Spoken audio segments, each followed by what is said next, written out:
I'm consistent. I got to be consistent as I can with my personal life. So I have to work out. Even, if I don't feel like it, I won't. But I have some rules in place. Like I can miss 2 days, maybe 3 days, but I can't go 4 days without going to the gym. I can't go 4 days without going on a run because it's a slippery slope. You can start making excuses, right?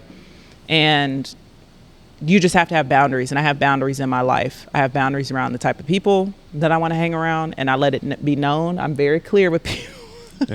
And I tell everybody around, I don't want this person at my house anymore. Don't invite them. If you invite them, you're not coming in. Like, I'm very clear. Boundaries around my personal time. So I'm very comfortable telling people no. I say yes to a lot. And there's times where I have to back out. I don't ghost people. I just tell them I got to back out. I don't necessarily owe anyone an explanation, but if they want to know, I can tell them I'm tired. I'm tired. I decided to opt out of listening to the news this year. Because I did that for a 4-year span a few years ago. And I just kept hearing this name every day. And I was like, is there anything else going on in the world? Is there anything else to talk about besides this person?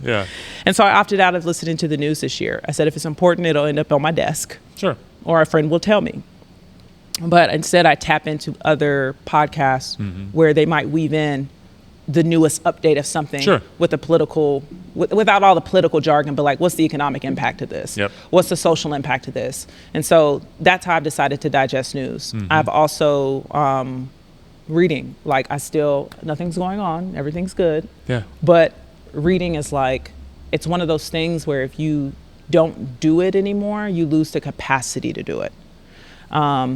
I'm not on TikTok or Instagram. Never joined TikTok. TikTok was introduced to me by my 9-year-olds in 4th grade.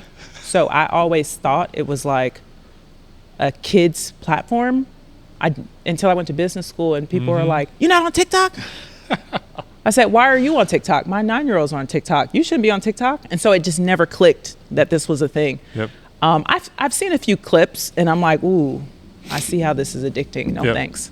But I'm not on those things because I want to control what happens in my head. So that's how I stay sharp.